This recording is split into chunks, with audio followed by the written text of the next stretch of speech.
Ano po ba ang guidance ninyo? I-declare ko po ba, okay ba boss?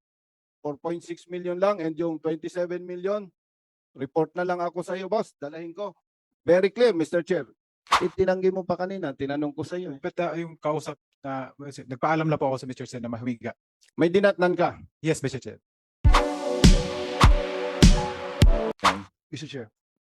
This is just in relation to that topic here, Mr. Chair. Because at the last hearing, I categorically asked Colonel Guevara and General Mariano as far as that information is concerned. And it is on record in our last meeting, Mr. Chair, that Colonel Guevara said that after their operations, he went to see General Mariano.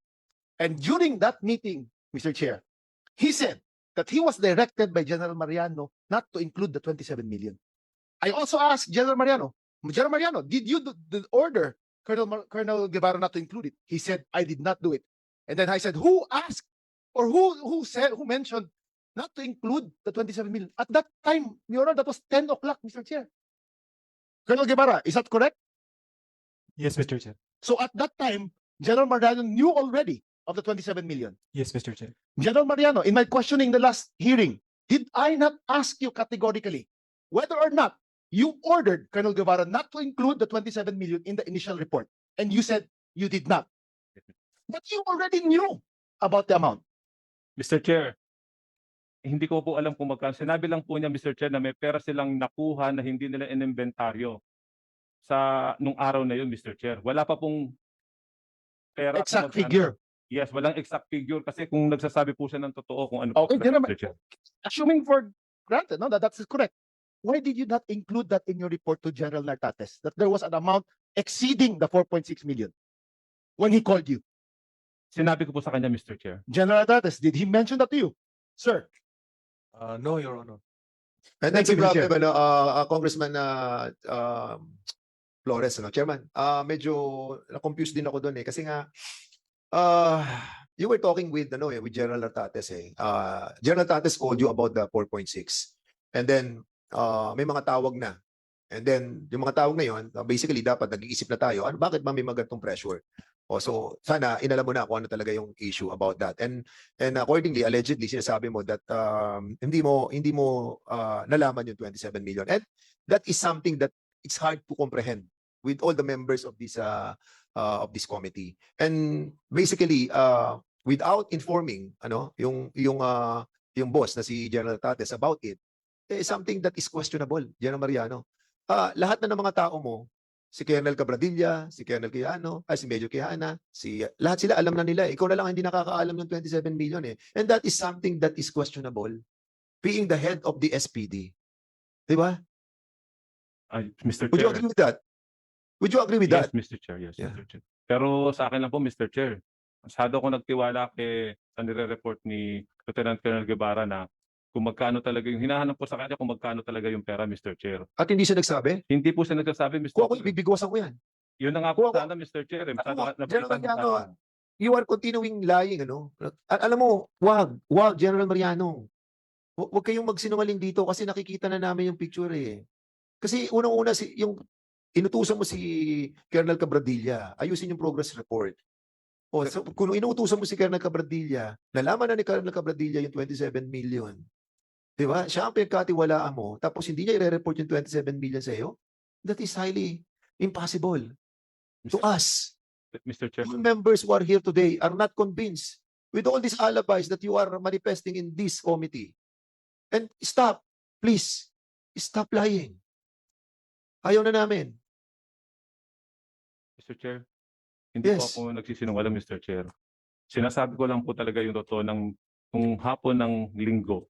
Sinabi po ni Colonel Cabradilla sa akin na namumblema si Lieutenant Colonel Jolet kung magkano talaga yung perang iano niya dahil namumblema sila dun sa mga bibigyan nilang pera dun sa hot tennis. Sabi ko sa kanya, Mr. Chair, kung tapusin niya lang po ako. Hindi naman po nagsalita dun si Chief DSOE kundi si Colonel Cabradilla lang. At sinabi po niya dun na ilabas niyo na yung report. Kaya po 16 pa lang hinihintay ko na po yung report para po may sabi ko. Pero hindi na po nagsasabit sa akin ng report si Chief DSOU. Noong Lunes na lang po siya nagsabit na dated 16 na nakuha lang po namin dun sa General Mariano, Yes, Mr. Chair. kung nung 17, nung linggo, alam mo na hindi na nagsasabit, hindi na sila sumusunod sa iyo, di ba? hindi mo man lang ba naisip na dapat tawagan, kasi hindi na sumusunod sa iyo eh. Sabi mo eh. Di ba? Hindi nila sinasabi kung magkano eh. Di ba dapat tinawagan mo na si General Natates para sabihin na, oh, sir, may problema ako dito. Kasi hindi na sumusunod ang mga tao ko sa akin. Ni yung ebidensya na sinasabi mo na hindi mo nakita dahil wala sa DSOU. Hindi ka na ba nag-worry doon? Di ba dapat tinawagan na natin si General Natates, sir, may problema tayo dito. Pati yung ebidensya na sinasabi na more than 4.6 million, wala dito. And even the 4.6, wala dito. Dapat sinabi na natin yun sa regional director. Wala dito ebidensya. Tapos hindi ko pa alam kung magkano yung sobra sa 4.6 at hindi na sumusunod ang mga tao ko. That made you concerned dapat. Mr. Chair. Mr. Chairman. Sige. Bigyan na po natin si Kwan, yung minority kasi siya dapat ang Kwan eh. Okay, sorry. Hindi pumasok lang, hindi ko sinasadya, pero Congressman Bosita, sige, you have the floor. Thank you, Mr. Chair, and thank you, Vice Chairman Akop, sir. At napansin niyo pala, sir. Kanina pa ako nanggigigil eh. By the way, Mr. Chair, good afternoon po sa ating lahat. Mr. Chair, bago lang po ako mag-interpolate, gusto kong sagutin yung query ni Mr. Chair. Bakit daw nakikialam si Colonel Cabradilla? Doon po sa hindi nakakalam, gusto ko po sabihin sa inyo, masyadong sa PNP yung rank has its own privilege. Na there are times na pag junior mo, whether doon siya assign or hindi, you can direct him to do that, to do this. So, hindi naman sinasabi kong pumapadrino ako, Mr. Chair, kay Colonel Cabradilla, pero yun po ang practice sa PNP. Na wala kasing no sir sa PNP. Laging yes sir, yes sir. So, pag may instruction, sumusunod sila. Okay. Mr. Chair, napakalaga po ng time element in any operation. Katulad nito, Manabulilyaso. Colonel Guevara, Yes, Mr. Chair. matagal ka na sa service. At sa trabaho natin, minsan may palpak, may sablay. At ang ini-expect sa atin ng ating subordinates at ng ating superior, tunay tayong lalaki. Ibig sabihin tunay na lalaki, kung ano talaga yung nangyari, ano yung totoo, tayuan natin. Huwag na tayong magdamay, whatever. Ibig sabihin, ano ba talaga nangyari? So please, Colonel Guevara, may mga ilan akong question sa'yo. Usapang lalaki na lang to, sumagot ka ng diretso. Pwede ba? Yes, Mr. Chair. Prior to operation noong September 16, 2023, in-inform mo ba si General Mariano? Yes, Mr. Chair. In-inform mo siya na ano yung operation? It was the implementation of search warrant. Okay, search warrant. Siyempre, pag ang commander, binigyan mo na information, may instruction yan. Tama, mali. Yes, Mr. Chair. Nagbigay ba siya ng instruction o guidance sa'yo o hindi? He instructed me to conduct a preparation, which is the planning, which I did, Mr. Chair, in the conference room of this district, Southern Police District, Mr. Chair. Ganun ba kaikli o may iba pa siyang nabanggit sa'yo? Yun lang po, Mr. Chair. Okay. Ang operation sinagawa ninyo from September 16, 12:30 to 5:30 in the morning. Tama ba? Yes, Mr. Chair. During the operation, from 12:30 a.m. to 5:30 a.m., tumawag ka ba kay General Mariano? Yes, Mr. Chair. Mga anong oras yun? It was past 1, Mr. Chair. So kung tumawag ka, anong sinabi mo? I informed him that the operation is already ongoing, Mr. Chair. Ongoing. Yes, Mr. Chair. Ano pa? That's the only thing that I've said, Mr. Chair. So Mr. Chair, sabi po ni Colonel Guevara, on September 16 from 12:30 midnight to 5:30 a.m., tumawag siya at in-update mo siya ng operation. Tama? Yes, Mr. Chair. Wala ka ng ibang sinabi pa? Wala na, Mr. Chair. Okay. Totoo ba na nag-report ka sa quarters sa SPD noong bandang alas 6 pa o alas 7 ng umaga? Right after the operation, Mr. Chair, it is between, I was there at 7 a.m., Mr. Chair, but the district director is not yet there, Mr. Chair, so I have to wait on his arrival. Tapos na ang operation. Yes, Mr. Chair.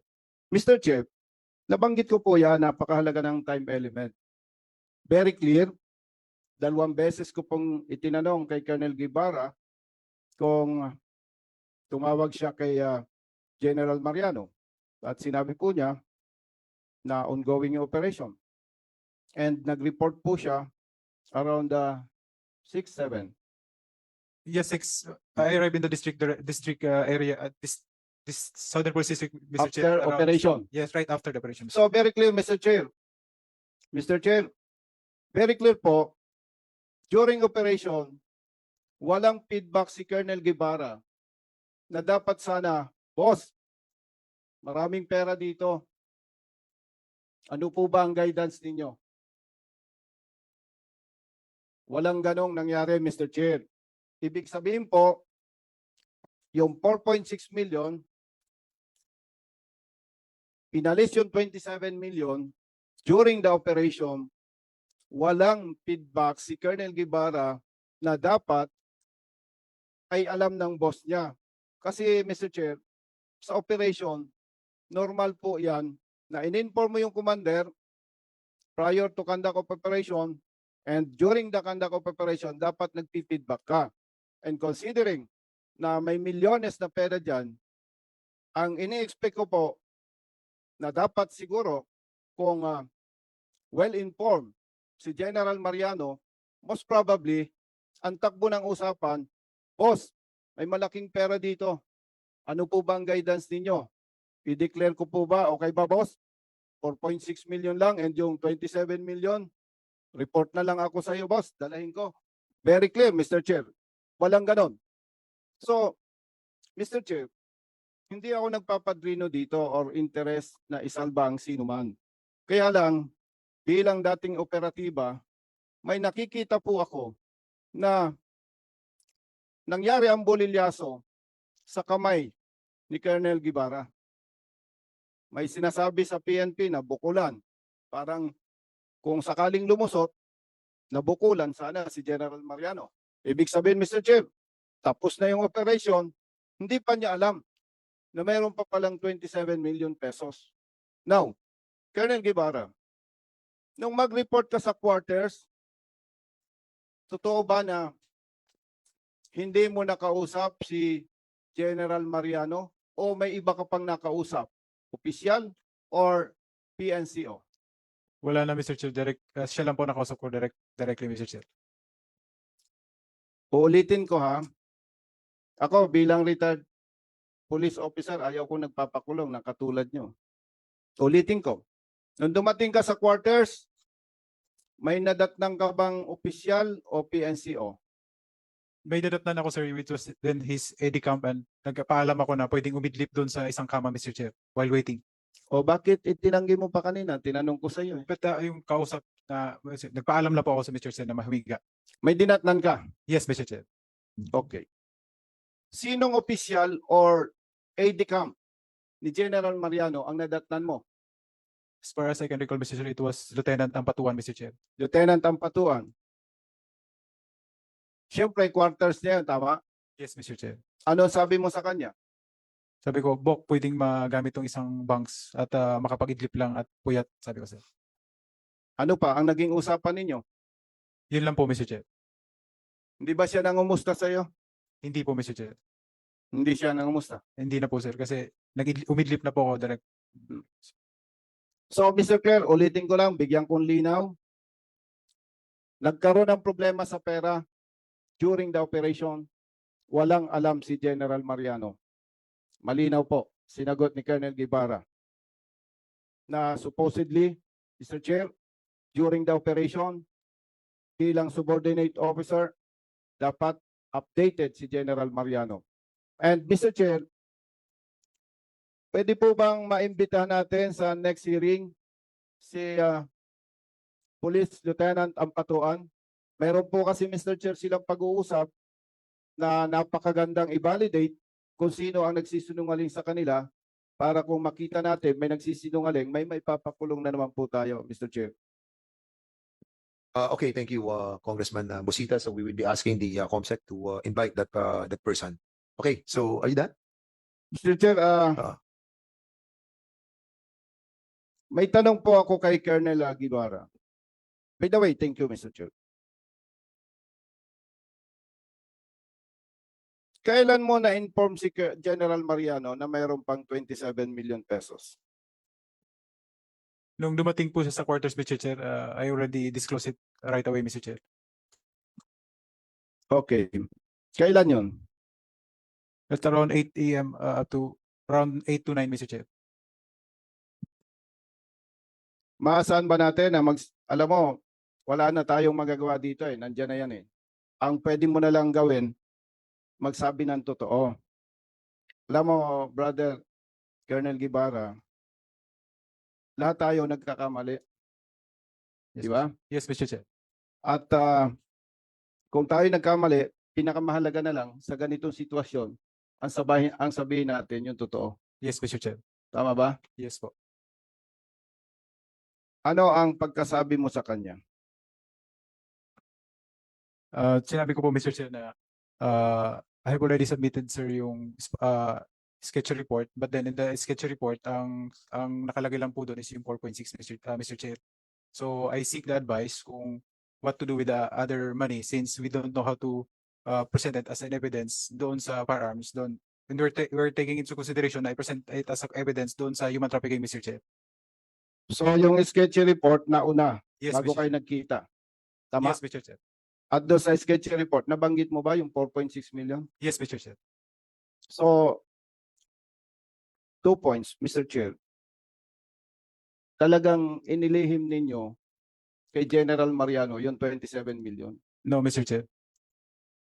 Sa sketchy kasi, nauna yun eh. Tapos nung nagkaharap kayo, doon mo sinabi na meron pang 27 million, tama? Yes, Mr. Chair. After operation na ano? Yes, Mr. Chair. Oh, But after, the sketch report, Mr. Chair, was made yung ano na, Mr. Chair, pinapaprove ko na sa kanya on what. kaya nga, ang nililinaw ko lang dito, after operation na yan eh. Tama? Yes, Mr. Chair. So, nung magkita kayo na mag-report kang ganon, sinabi mo na mayroon pang 27 million pesos. Yes, Mr. Chair. Anong guidance niya sa'yo? Sabi ko, Mr. Chair, it will be Excuse me, Colonel Guevara. Ang tinatanong ko, yung guidance na sa'yo, hindi ko tinatanong anong sinabi mo. ang Di ba, sinabi mo, aside from 4.6, meron pang 27 million, tama? yes, Mr. Chair. Ano ang guidance niya sa'yo? Hati-hatiin na lang natin, 50% akin, hatiin niyo yung iba, or what? Hayaan mo na lang yung isubmit yung spot report, then let's see kung ano magawa natin ito sa 27 million, Mr. Chair. Kailan niya sinabi sa'yo na i-declare yung 27 million pesos? On the following day, Mr. Chair. On the September 17, Mr. Chair, when we had a meeting at around 1 p.m. in the afternoon of that Sunday, Mr. Chair. Okay. Balikan ko lang, i-validate natin ito, Mr. Chair, pagdating na nandito si Lieutenant Ampatuan. Nabanggit, kinumusta ka ni Lieutenant Ampatuan? Kumusta ang operation? Sabi mo, nakakapagod. Tama ba? Yes, Mr. Chair. Madalas nating madinig sa pulis yung term na low moral. Is it true na binanggit mo na, Idol, low moral ako eh. Palpak yung trabaho. Yes or no? I cannot confirm or deny, Mr. Chair, because that was a long time ago, but maybe napanggit ko, Mr. Chair. Na low moral ka? Because of the pagod, Mr. Chair. Yes, Mr. Chair, Colonel Guevara, sa atin sa pulis, sa operatiba, hindi nakaka-low moral yung pagod. Pero binanggit mo, low moral ka dahil palpak ang trabaho. Tama? I cannot recall, Mr. Chair, but if that would be his statement, Mr. Chair, it will be, I cannot confirm, Mr. But kung yung sinabi niya, sir, maybe, Mr. Chair. Kasi hindi ko na po talaga matandaan, Mr. Chair. So low moral ka. So nung dumating kang nung oras na yon, ano yung nakita mong kapalpakan sa trabaho? Hindi ko Pambira, brother. what is specific? Brother, hindi ganyan, hindi natin ma-expect na ang isang colonel na katulad mo ay ganyan. Bata ka pa eh. Yes, Mr. Chair. Low moral ka after operation o hindi? Low moral, Mr. Chair, dahil pagod, Mr. Chair, at Ibig sabihin, dahil pagod ka, low moral ka. yes, Mr. Chair. Pasensya ka na ha. Nahihinaan ako sa'yo pagka ganun. Dapat happy ka. So anyway, hindi na kita pipilitin doon. Invite naman natin si Police Lieutenant Ampatuan, no? And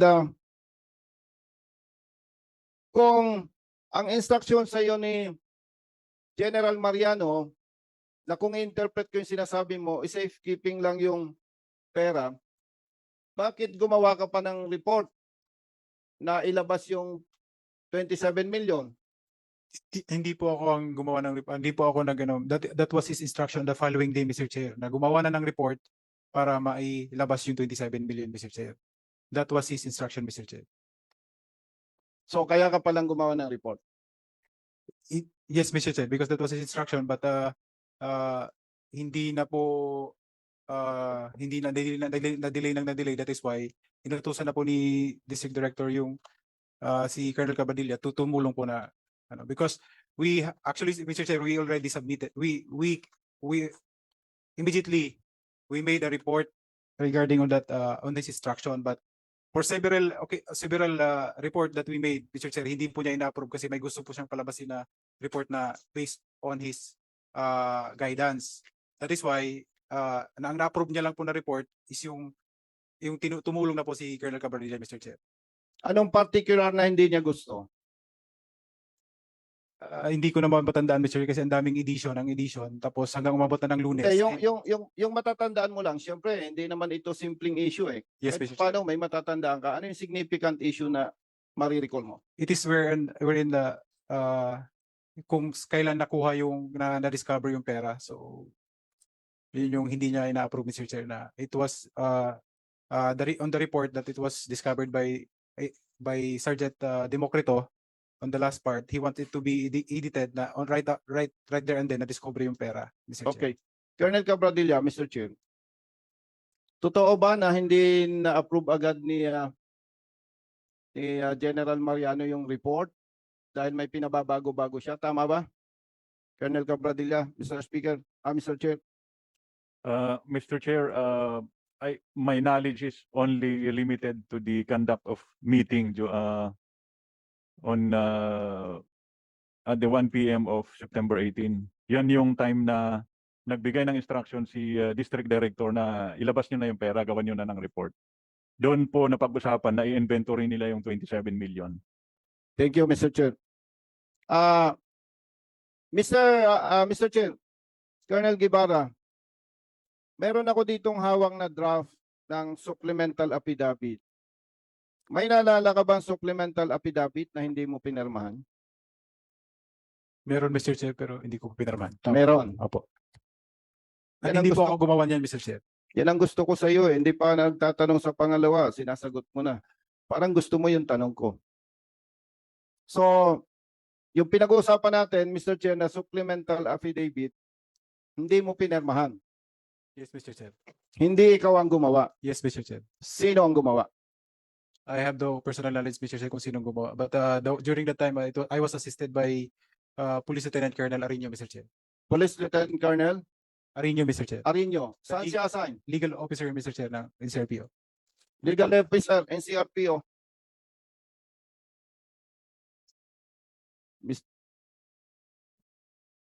Legal Officer, NCRPO, under oath ka ba?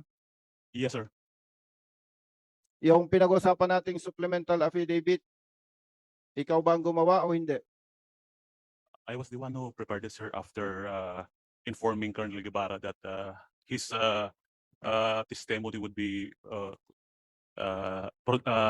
gagawing legal instrument, Mr. Chairman, sir. Legal instrument. So, very clear, hindi si Colonel Guevara ang gumawa nito. Question, Colonel Guevara, Mr. Chair. Bakit hindi mo ito pinirmahan? I was following the advice of my lawyer, Mr. Chair. That is why hindi ko po. Siyempre, ang legal officer naman ng NCRPO, hindi naman manghuhula yan eh. Tama ba? Yes, Mr. Chair. So may mga details dito, di ba? Yes, Mr. Chair. Aside from the advice of your lawyer na huwag pumirma, ano ang dahilan? Bakit di mo pinirmahan? That was just my decision, just my thinking during that time, Mr. Chair, that it would be better na hindi po mag-sign ng. Wala ka bang Hindi na- napansin dito na questionable na hindi mo dapat pirmahan? Siyempre, kung ako ikaw at okay naman, pepirmahan ko, babasahin ko eh. May nabasa ka ba dito na hindi ka kumbinsido na dapat mong pirmahan? Personally, Mr. Chair, I haven't read that supplemental affidavit, Mr. Chair. Legal officer, NCRPO. Nung matapos mo ba ito, nasa NCRPO si Colonel Guevara? Yes, sir. After the meeting with the regional director, sir, I told him that we will be facilitating him to assist the preparation for his document. And I noticed that at that time, Colonel Guevara was already being evasive. Hindi na siya mapakali if he would allow me to use the vernacular. So sabi ko, Colonel Guevara, baka kailangan mo kumuha ng lawyer. And he did follow my advice. Kumuha talaga siya ng lawyer ng gabing yun. Sabi ko, kailangan mong kumuha ngayon. And after that, Mr. Chairman, nasa legal office kami. Actually, 4 kaming lawyer doon, Mr. Chairman, na nag-uusap eh. Ang isang lawyer na hindi ko makilala. Tapos yung wife niya and Attorney Santos, which is with me today. And in-explain ko naman sa kanila na nasa kanila naman ang choice, Mr. Chairman. But yun, pinili naman niya yung choice na yun, Mr. Chairman. So nung prepare mo ito, legal officer ng NCRPO, magkakaharap kayo. Yes, sir. Kasi that's the transcription of the testimony, sir. Okay. Siyempre, nung ayaw niyang permahan, may rason siya. Nabanggit niya ba sa'yo? Hindi ko ma-recall ang specific na rason niya. But nung dumating na yung asawa niya, kasi medyo nervous yung asawa niya, sabi ko, ma'am, baka pwedeng kayo na mamili kayo, ma'am. Yun po yung context ng statement ko. Because I believe that the statement is significant, Mr. Chairman, sir. Okay, thank you, Mr. Chair. Last concern na lang, Mr. Chair. Yan, may second round ko pa naman. Yes, Mr. Chair.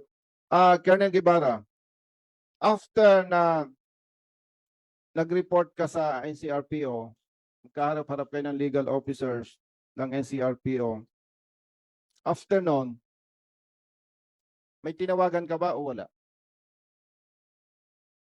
Tinawag, right after the, After, pagkagaling mo ng NCRPO.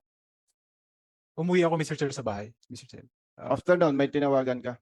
Bumalik po ako, Mr. Chair, kasama na po yung lawyer and Sige. Hindi ka tumawag kay General Mariano after? hindi po, Mr. Chair. Hindi. Okay, Okay,